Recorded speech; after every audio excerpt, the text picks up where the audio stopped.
Jen, what's up?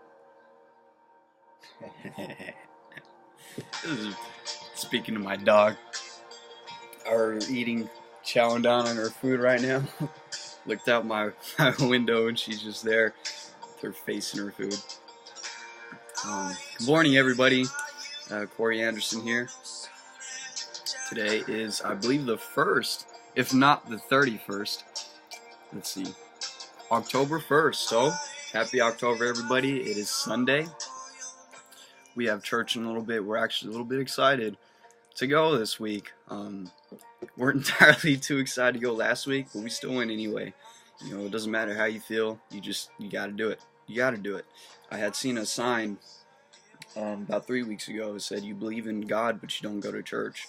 Why? And it really got me thinking, because it feels good to be in just an environment of people that believe in God. Believe in this infinite power. Now, for granted, there are some people that I don't quite agree with the God that they believe in. They created this, they took the idea of man being created in God's image, and then they turn around to create God in their image. Like God is just this man on a cloud with his finger down, with lightning shooting out of his finger. As great of an idea that is probably the farthest from the truth there is. Because God is mind, the infinite intelligence, the cosmic energy that permeates all of space, that fills the interspaces of this living universe. He is the substance which gives life to all life on this plane. Without this mind, without this cosmic intelligence, we wouldn't be. So, anywho, let's go ahead. We have we're going to go through more of our book today.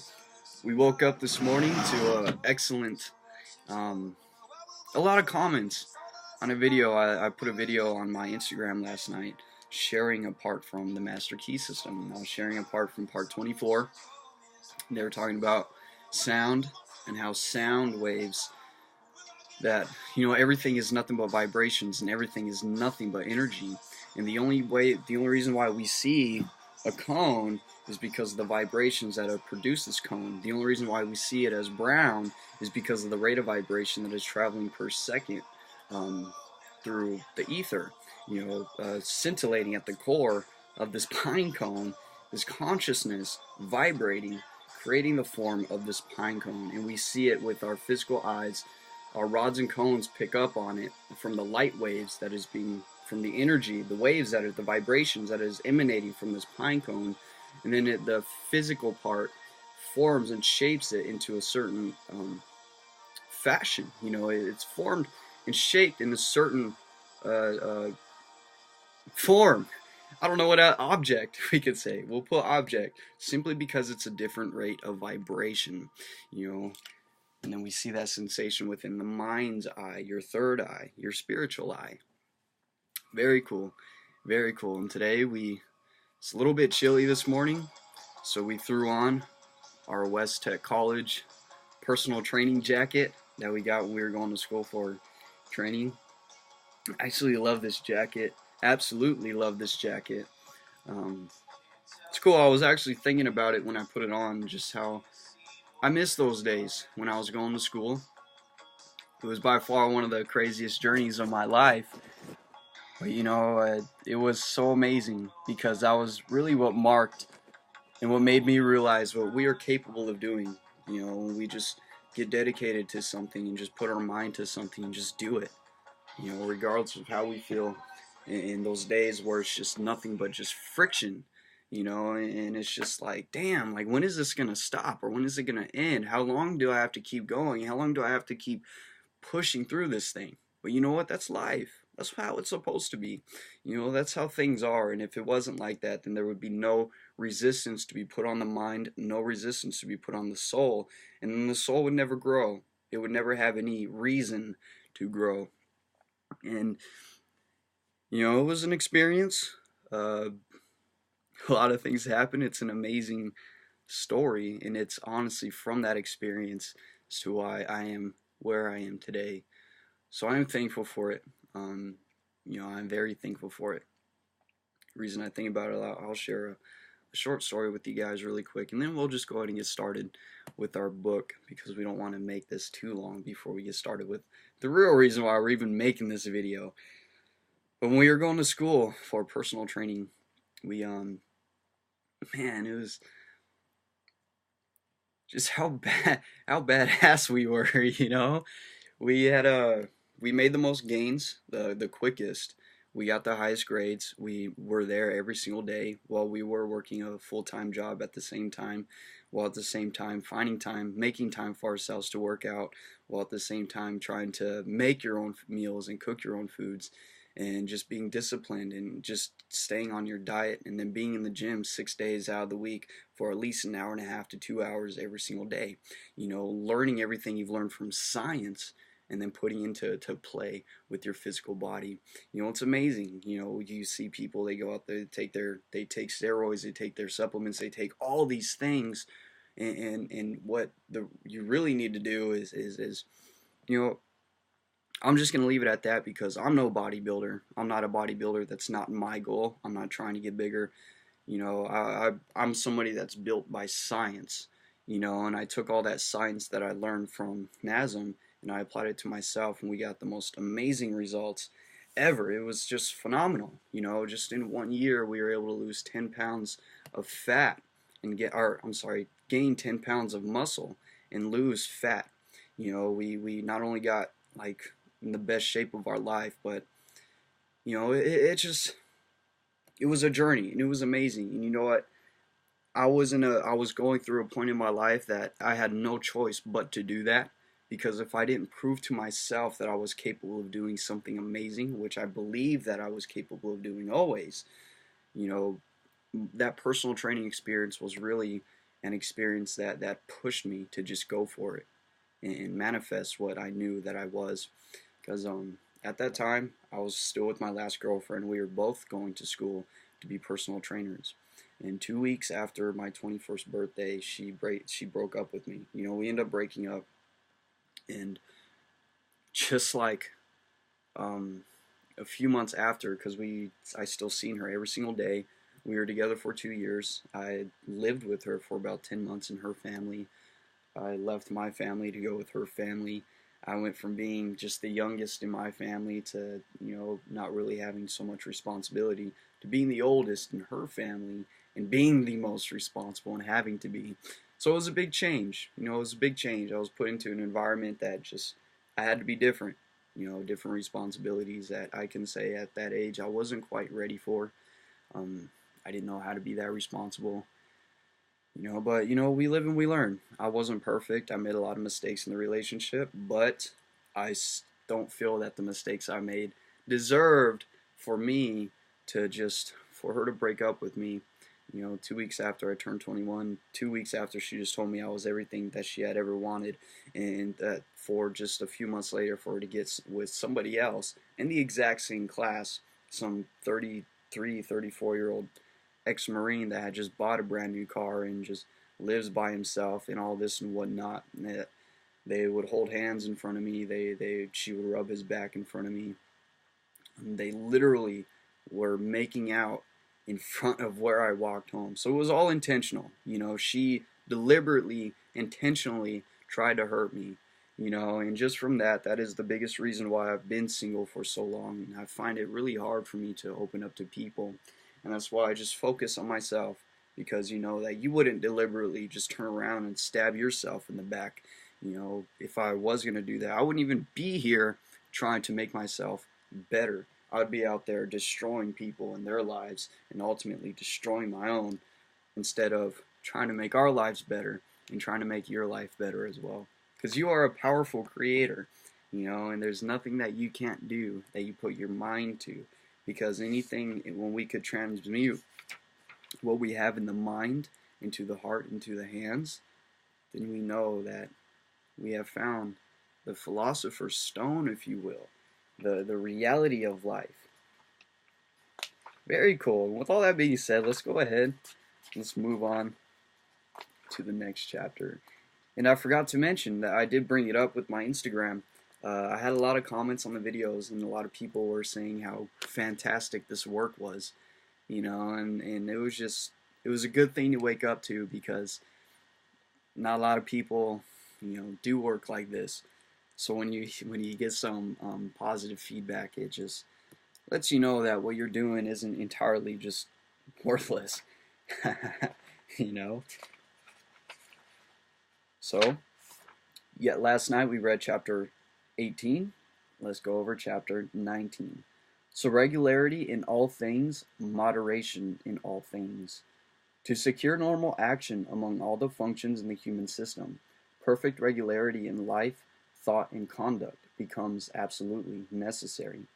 And thought action throughout the system is indispensable to the perpetuation of youth. Regularity in all things must therefore become an indispensable part of personal existence, but the mind must not be placed in bondage to the present personal conception of regularity. We now what I just got out of that, and how it was a concept that I was going over with myself yesterday, a realization, because remember, thought is a product of mind. It is not mind itself. You know, mind is something, our consciousness is something beyond our thinking. You know, so who we really are is beyond our thoughts. You remember, thought is simply the directing force of all of our energies. You know, but who we really are is that power behind the thought. Who we really are is just that substance that is just aware.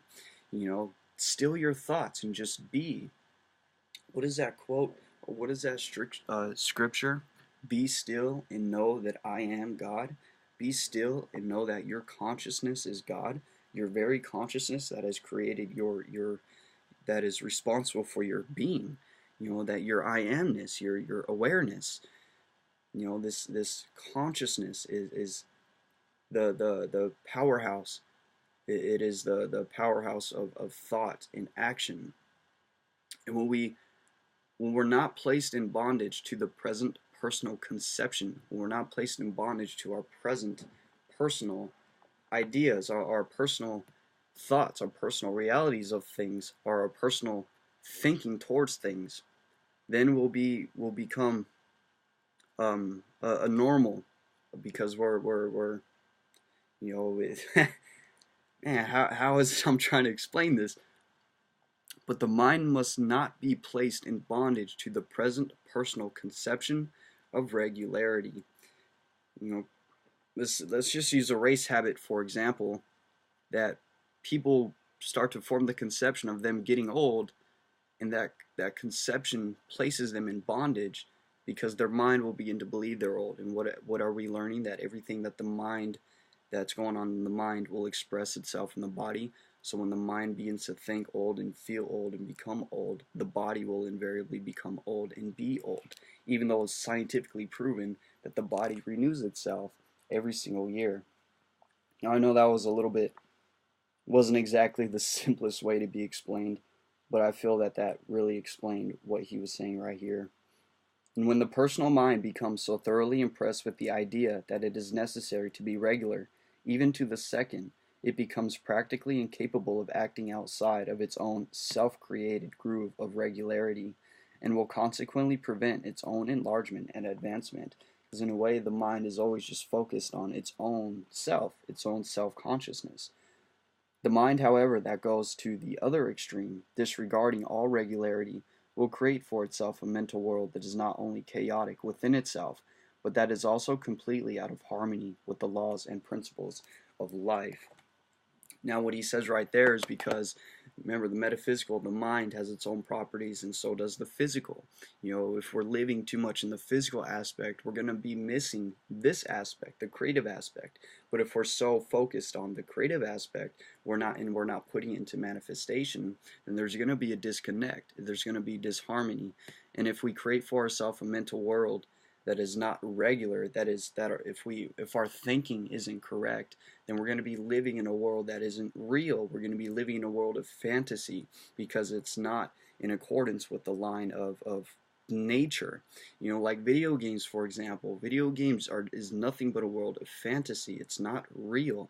Somebody has created it out of their imagination, out of their mind, put it in a digital, physical, technological, artificial programming. It's not real. You know, it's artificial and it's not real life. You know, the vibration that is scintillating at the very core of this dream rock and is creating the appearance of a dream rock within my own consciousness, but in reality is nothing but energy emanating vibration that is not really a dream rock. The dream rock is only a form that has been took from the vibration that scintillates at the core of its existence.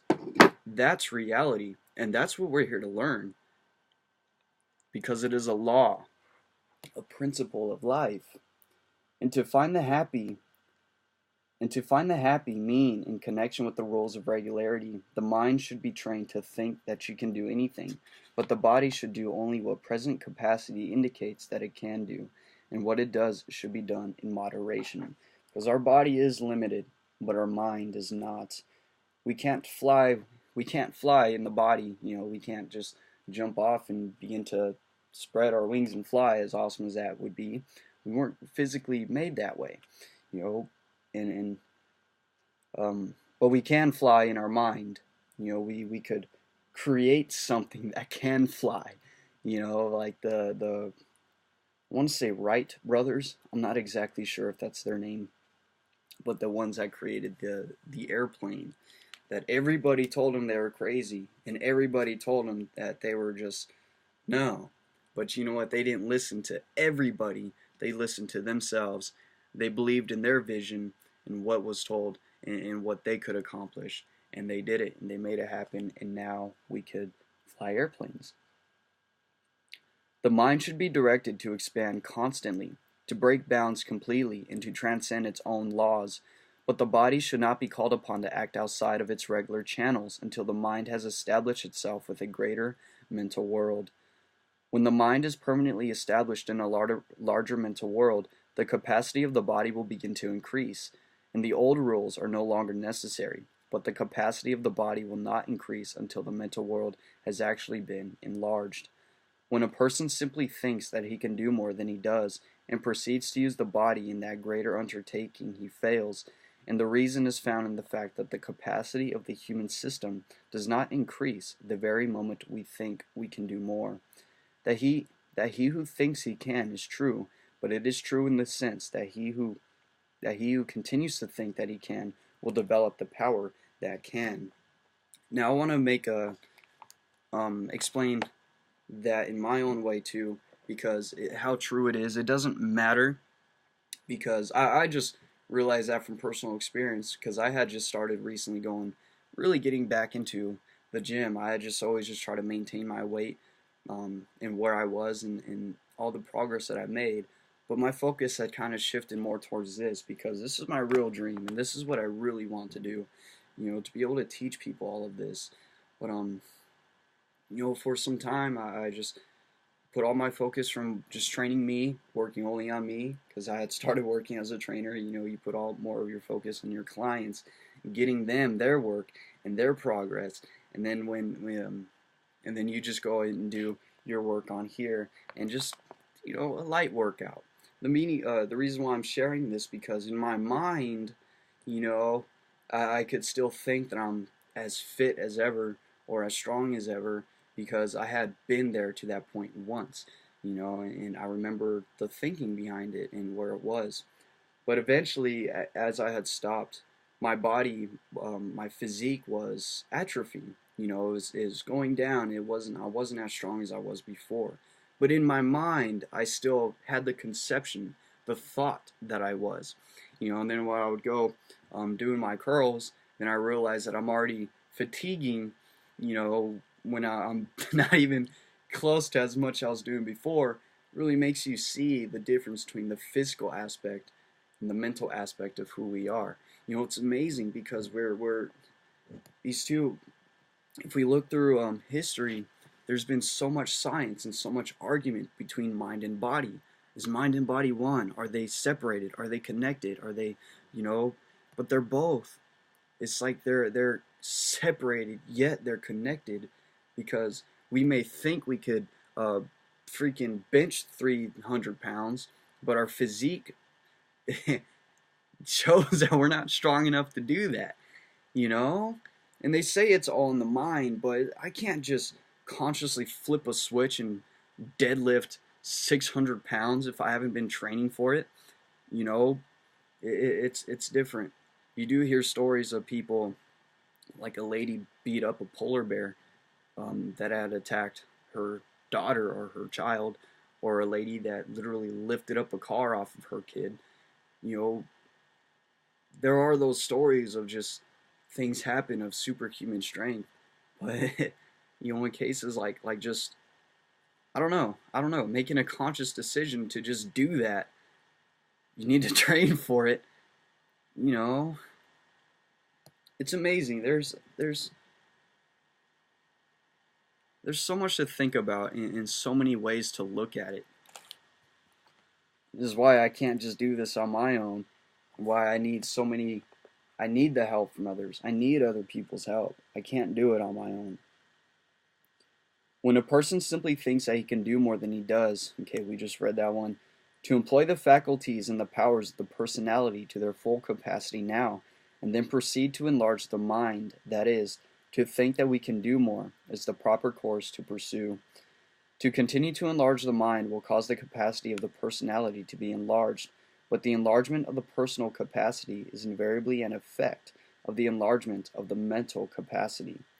The enlargement of the mental capacity, however, is produced by scientific mental development, and does not follow the attempt to do more than we can do simply because we objectively think we can do. We have to train for it. We have to work towards it. Because once we start to form the conception, we start to form the fabric of our mind to be that. But we have to manifest it through the physical body by doing work. We can see ourselves as just bending backwards and touching our feet, but that requires hours and hours and hours of actually stretching out your spine and being uncomfortable in order to make that vision tangible, to make it material. The body will respond to it, but we have to put in the work. When man thinks that he can, he awakens a great deal of latent energy, but that energy cannot be used in constructive personal action until it is properly trained, and to promote this training, scientific mental development becomes necessary. To practically apply this principle, continue to think that you can do whatever you desire to do, but to not force your personality to do more than you feel you can do. As the mind is enlarged, you will feel that you can do more, and you will feel the increase of power and capacity, and will then be prepared to act on a larger scale. To properly observe the rules of regularity, the same principles should be employed. That is, the personality should be regular in all life and action, and thinking should be systematic, but the mind should aim to steadily transcend rules, methods, and habits, and should gradually modify its modes of regularity as the needs of a constantly growing life might demand. To scientifically apply the law of moderation, what he's saying right there too is not being so fixed that we must transcend and steadily transcend, that we must be systematic in our thinking and then find new ways and better ways to create better habits and to use those things that have been created externally to help the ways we create ourselves internally, and how to express ourselves from internal to being external. Because it is something that the growing life constantly just demands. And to scientifically apply the law of moderation, each individual must understand his own actual capacity, because to be moderate is to proceed to apply only as much life or power as you now have in actual possession. When a person attempts to do more than he now has the actual capacity to do, he becomes intemperate and disturbs the normal conditions of the system. Likewise, when he attempts to drink or eat more than he can assimilate, or attempts to enjoy more than he has the present capacity to enjoy, he violates the law of moderation, and he overstretches his functions in his system, and in consequence will bring adverse conditions upon himself. Now that makes a lot of sense. That makes a heck of a lot of sense, because being somebody that had smoked weed so much and has gotten to the point where I had done it so many times for so long that I had lived high. I had lived being stoned. You know, our mind, our consciousness moves into that state of thinking, that state of being. And then once the high wears off and we start to move into that state of consciousness that we're supposed to be in, that subtle consciousness, that in harmony, that just feeling of just not being able to think correctly or think clearly, it is something that I had been enlightened through things like this, and through psychedelics I have taken. I have taken psychedelics. I'm not scared to admit it. I've done shrooms, I've done acid, I've smoked weed. Those were the only things I've done with hardcore drugs like that. I've done Norcos before. I absolutely hate those. Let's not use that word. I despise those. They made me feel so just nasty. I just felt nasty. It felt artificial, because it is artificial. Norcos are artificial. They're not real. It was man-made, not nature-made. There's nothing in existence that is actually bad. Going back to the concept we were talking about with the whole marijuana, because once your mind starts to move back into the original state, it could be uncomfortable, because it's not really your moderation. It's not exactly, you're not used to just functioning out of that mindset, that state, and the functions will be overstretched, and this may cause some anxiety to those people. This may cause some of that, and then they'll go smoke some more to feel better, to feel like, okay, things are normal now. I've been there, you guys. I know. And you know what? We're still working on it. Remember Socrates, do not waste your energies fighting the old. Instead, spend them all and put all your focus on creating the new. There is nothing in existence that is actually bad. There is nothing can do us harm unless we take too much of it or do too much of it. Therefore, when the law of moderation is observed in all things, everything we do will prove beneficial. And that is pretty much finding balance in your life. Finding balance between the books you read. Finding balance between the time you spend to exercise. Find the balance for meditation. Find the balance for your friends. Find balance for your work. Find balance for your loved ones. That is how you live in moderation. And the law of moderation, however, does not apply simply to those things in life that are now in action, but to everything in life that is created to be in action. And the things that create actions are what? Are thinking. Nothing should be overdone, neither should anything be underdone. To permit a faculty to lie dormant is a violation of the laws of life, because you're not exercising them. And to lie dormant is just as much so. Let me repeat that. To permit a faculty to lie dormant is a violation of the laws of nature, just as much so as the intemperate use of that faculty. Everything in the human system should be placed in use, and in that use moderation should be observed. When any part of the system is dormant, it merely exists. It is not alive, and that which is not alive will soon wither up, dry up, ossify, decay, and become, quote, dead matter, end quote, in the system. Such matter will also tend to dry up and ossify other parts of the system with which it may come in contact, and age-producing tendencies will thus gain a foothold in the entire personality. Those parts of the human system that are dormant are not growing, and that which is not growing is growing old. To perpetuate the qualities of youth, it is therefore necessary to make the entire personality thoroughly alive, and to continue the full expression of the whole of that life. And this purpose may be promoted by causing every faculty, function, and force in the system to continue in full normal action. Learn how the mind works and place yourself in unity with the workings of the mind. Learn how your body works and place yourself in unity with the workings of the body. Remember that story we were explaining about the guy that we met at 24-Hour Fitness? He was talking about how he would cultivate his plants and how he would play God with his plants, and how that is exactly what you need to do. And he would literally control the conditions of the plant. Feed the plant at a certain time. Give it a certain amount of water at a certain time. Give it a certain amount of light at a certain time. Feed it only having a certain amount of nugs on it at a given time. He's playing God with it. That is exactly what you need to do with your mind and with your body. Remember, it's yours, and it's the only one you have in this life. We have to think correctly. We have to take care of this thing correctly in order to really live a full and happy life, in order for us to stay young, so we can keep the system to continue in its full normal function. To place every function in full normal action, the force of every function should be used for some constructive purpose, and this becomes possible through the law of transmutation. When a function cannot be constructively used, it is in its usual line of action, the force of that function should be transmuted and applied in a different but kindred line of action.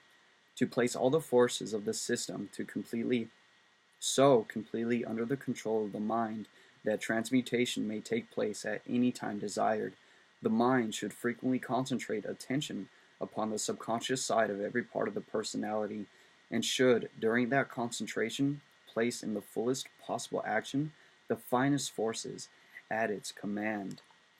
To give full normal action to every function in the system, both the mental life and the physical life must be given the best scientific care. Every impression that enters the mind should be wholesome. In like manner, everything that enters the body should be wholesome. But we should fear nothing. A special system of diet is not necessary. It is necessary. Do we require extensive systems of physical and mental gymnastics? But we should give all these matters the best attention possible. Because I don't care how much you think about getting in better shape. I don't care how much exercise you put in towards getting into better shape. If you still go out and eat that chocolate and that cake and that ice cream, you're not giving your body the necessary things that it needs in order for proper growth and development. The muscles need protein for the muscles to grow. The body needs carbs. The muscles need carbs for the body to create energy, to extend energy. And the body also needs fat for the four fat-soluble vitamins just to transfer throughout the entire system of the body. We need those things. We need those things. We need to learn how to eat correctly too. He says a special system of diet is not necessary, but it is necessary. To eat anything, drink anything, do anything, and call it all good is not scientific. Now that's true. Things are what they are, whether we call them this or that. Nevertheless, our mental attitude toward things will modify to a great degree the natural effects that those things have the power to produce. Because remember, the subconscious, the physical body, the nature's body, nature's mind, you can say, the negative aspect of our mind, no matter what, it works. It works a certain way. It has its own system regardless of our thoughts. Remember, even we don't have to consciously think about our heart beating. Our heart beats automatically. We don't have to consciously think about our food being digested. It does it automatically. Our mental attitude towards the thing will modify it to a great degree, but we don't need to if we're thinking negative, we'll disrupt the natural forces of the body already. And if we're thinking positive, then that positive thought will help those forces. Remember that concept, how we were going over the power of the conscious portion of the mind over the subconscious that we were talking about in an earlier chapter. That thought is the process that also explains metaphysical healing. To be scientific, we should select the best of everything in the physical world and combine the best with our best thought. I love you guys. Then we should, because we know that we still have a heck of a lot to learn. I know that you know that we still have a heck of a lot to learn.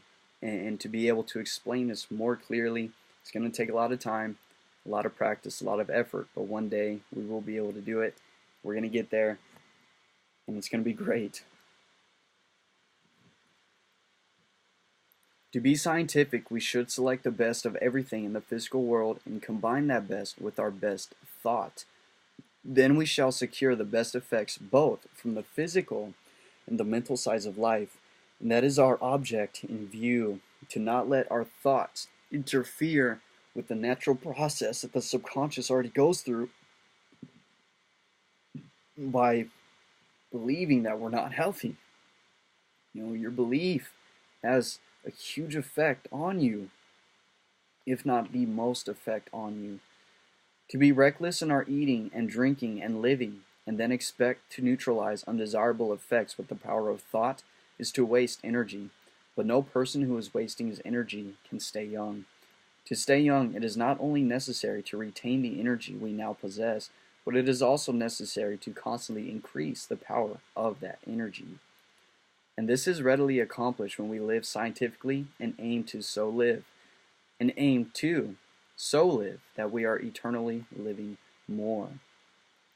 To perpetuate the qualities of youth, all the requirements of the human system must be supplied, and to this end both the mind and the body must be well fed, but neither should be overfed. The entire system should be well exercised, but no exercise should become mechanical, which is one thing I don't agree with. Remember, you have to put yourself in a mechanical stress. You have to put your muscles under stress and mechanical motion in order to gain muscle back. You must first give in order to get. To give mental interest and soul to every form of exercise is necessary, because otherwise the exercise becomes mechanical, and mechanical exercise is wearing to the system. It never develops, it never increases power, but always uses up power.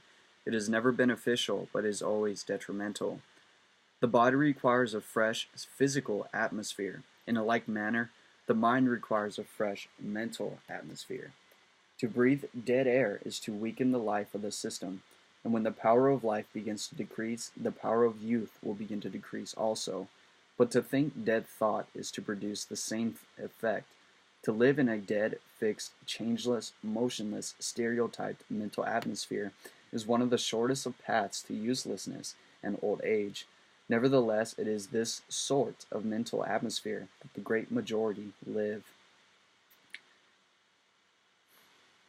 And what did Jesus tell his followers? That he had come to give them life. I have come that you may have life, and that you may have life within yourself. Come, be born again of the Spirit, and you shall know life.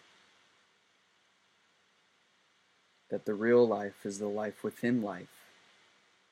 That this physical part of who we are is as nothing. That the reality of who we are is our I amness, our consciousness, our awareness, our individual spark, and that this consciousness has the ability to think greater than the environment, and that our thought literally penetrates through all material substance. I know for a fact that you have thought of somebody and they ended up messaging you or calling you, or you call them, and then they said, hey, I was just thinking about you. Remember, thought exists on a higher plane. It's science. It's all science. That science experiment, when they put somebody, they had some gold in one room, a thing of gold in one room with the wall in the middle, and then a person in another room. They had this person focus the power of their mind on the gold that was in this room, and the energy of their mind literally passed through that wall and was affecting the vibrations, the energy emanating from the gold. The vibrations of the gold changed slightly to meet with the vibrations that is being acted upon it from the mind of the individual observing it. Amazing. It is absolutely amazing. To perpetuate the qualities of youth, everything that is appropriated by the human system in any shape or form must contain the spirit of youth. That is, it must be fresh from the great creative power. We must be born again of the Spirit. It must be new, and it must be wholesome to the highest possible degree. And when the laws of regularity and moderation are applied in the use of all these things, that which contains the elements of youth will invariably give expression to the life of youth. In consequence, man will continue to stay young. Our thoughts are things, and those things become us. But the thoughts that we think habitually will eventually project and outpicture themselves in our material world. You can have, be, and do anything that you want. It just starts with your belief and your ability to actually see yourself doing that. You have to be able to see yourself in your mind's eye doing it, and then you have to have the courage to take action to make that a reality. And if you can see it in your mind, you can hold it in your hand. With all that being said, thank you for making to me in this video with me. That is the end of chapter 19 of Regularity in All Things, Moderation in All Things. So all those things that we love to do, let's learn how to balance them in our life so we can live our life full and happy and as a whole. Remember, we live for the mind, we live for the body, and we live for the soul. All three of these must become in congruence with each other in order for us to be truly happy. You know, living for the soul is something that I'm still working on because it requires love. You know, and I'm personally one that's still learning to love my fellow men. You know, I love them, but when it comes to appreciating them and just wanting to be around them and just wanting to talk to them, that's something I'm still working on. It's not easy. It's hard because you have to be so selfless. It's so selfless, you know, and it's hard for you to be selfless when other people don't want to be selfless, you know, because you're the one that gets hurt most of the time. So with all that being said, thank you so much for watching the end of this video, and I will see you when I see you. Take care.